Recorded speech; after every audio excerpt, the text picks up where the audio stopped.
Alright, so today we're going to be making banana. Look out. Oh, not a banana peel. This video was requested by Matthew. He wants me to try some banana bread recipes, and he specifically requested that I try this Delish one. Maybe he didn't actually, but I really want to try this one. I happen to have 3 delicious looking slug bananas that are ready to be made into banana bread. And I have sour cream from my last video, so we are freaking ready to go on this. Some people are requesting trying Emma's goodies, which I really want to try her recipes also, not just because we have the same name. So let me know if you have any specific recipe requests from her. Okay, my neighbor just started playing some kind of like angsty, like teenage type music, perfectly setting the tone for this video, so thank you. So the first thing we gotta do is the dry ingredients, which is very simple. This recipe is very basic, kind of like banana bread became kind of basic during quarantine, but I feel like banana bread never goes out of style. Okay, so we just gotta put 2 cups of flour and then 1 teaspoon baking soda, and that's it for the dry ingredients. You're supposed to put salt in, but I don't have salted butter, so I'm skipping the salt. Okay, dry ingredients are done. And I'm kind of sad, you know, banana bread's kind of a easy thing, easy quick thing to make besides the bake time, and you know, we're not gonna have that much time to hang out together this time. Okay, before we do the wet, I think we should get into these bananas and just dissect them and get them. Ew! Oh my god. These are pretty much thawed and warm, so bear with me a second. The bananas have been safely extracted from their home. That's creepy. They look like little caterpillar worms or something. But I've used frozen bananas and normally it works out fine. So I noticed that so many banana bread recipes, even I think the Delish one had comments about it, you will get absolutely shredded, ripped apart if you don't use like black bananas. I think I was in the safe zone though. Comment if, you know, rip me apart too if you think I didn't use ripe enough bananas. I don't know how people let them get that ripe though, because if I did that, I would have like a house infested with fruit flies. Okay, they're matched pretty good. Okay, now let's get on to the wet ingredients. So this recipe requires a whole walking stick of butter. Personally, I have a banana bread recipe that's from my friend's mom, and it's like my go-to banana bread recipe, and there's no butter in it, and it makes like the best banana bread. So I don't understand why all these banana breads are out here playing and trying to say that you need a whole stick of butter, but we'll see. Because honestly, I've only been making that banana bread recipe for years. I haven't made another kind in a while, so we'll try it. I'll melt this. Okay, the tone of my neighbor's music is changing. It's a little more dark, a little more sad. I changed our mood. This banana bread is no longer fun and games. It's... Now we need to add in 1 egg yolk and 1 egg. The yolk is to make it extra moist. Every single banana bread recipe video you will watch, guarantee that they have a joke about moist and people saying the word moist and how it's gross. And I think I've made a joke like that before too, so I'm guilty as well. But I got your back. I'm not gonna say it in this video. I'm kind of curious though, what is an alternative to the word moist? Let's look it up. The third result is in defense of the word moist from Delish.com. Clammy, steamy, humid, dark, sticky, the list goes on. There has to be a better word. Succulent. No. Okay, whatever. Scrap that. Back to the recipe. Now we have to add in sour cream, which this is like everyone's banana bread's like secret ingredient. The banana bread recipe I use has no special ingredients and it comes out really good. Gotta give it a stir. Let's get this over with. It just needs a 4th cup out of the ordinary to see here.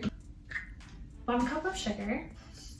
And then a little bit of vanilla extract. 1 teaspoon, 1 teaspoon, 1 teaspoon. Coming at ya. A 1, a 2, a crunch. Remember that commercial? You guys remember that video that was like these hands are bananas or something weird, and this guy like fingered banana hands? That was like pre-meme period, you know, like back in the day when memes were starting to become a thing, but they weren't totally a thing yet. I don't know.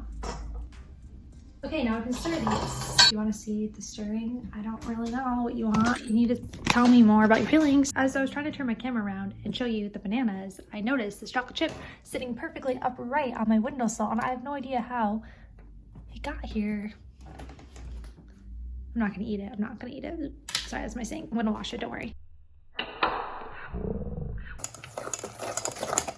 This is looking top notch. Now we can just put in these dry ingredients and do not overmix. I repeat, do not overmix.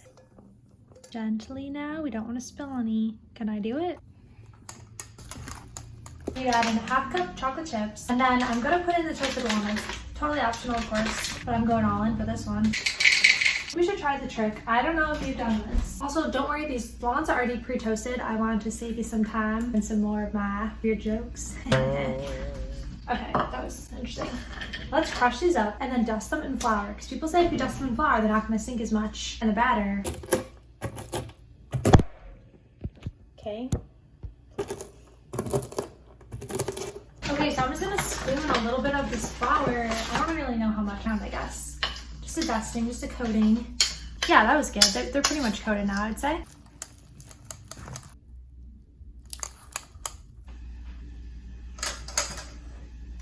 It looks like a real champ. Let's finish it off with a sprinkle of vanilla coconut sugar on top. The oven's preheated to 350. Now we have to put this in for a whole hour. That's the only BS with banana bread. It's worth it. Okay guys, our banana bread is done. It took 1 hour on the dot, no more, no less, and it came out freaking perfect. Look at that. It has the perfect like crusty thing in the middle. So now I just need to turn it out. It's rested for 10 minutes. We're not doing the fancy parchment paper thing. It's not that fancy, but it's kind of fancy. We're just doing the old flip it out method. So okay, it came out good. Perfect. All right guys, got my fresh coffee. Now let's dig into this beautiful banana. Okay, let's just get in there. Nothing better than washing down banana bread with coffee. Okay, so basically I just ate almost the whole first slice before I really have said any thoughts. Tender, moist, chocolatey enough. There's enough walnuts in there in my opinion. I think the walnuts did, I don't know if my trick worked, but I do see like, in this one you can see the walnuts are pretty dispersed throughout, like they're not stuck at the bottom, so maybe the flour trick worked. I'm gonna have to keep trying that one out and see how it goes. I had no problems baking it. Sometimes with banana bread, it just doesn't quite finish baking ever and you have to like keep putting it in because the center isn't, but this one had no problems. I mean, the center cooked, like I said, it took an hour and it cooked fine. I mean, yeah, it's very good. I'm about to have my second slice. But would I continue to make this again, or would I make my banana bread recipe that's from one of my friends? I probably would make that one more just because I would rather use less ingredients if I can, just because I don't know, like I'm cheap and I'm like, I don't want to use a whole stick of butter in here, but I really do like this one. I'm so happy that went well. Thank you for watching. Thanks for tuning in. Let me know any other ideas or recipes you want to see. There's a ton that I need to get to that people have requested already, so I'm excited. Thank you, Matthew, for requesting banana bread. Also, let me know how you like your banana bread below. I'll catch you later, so bye.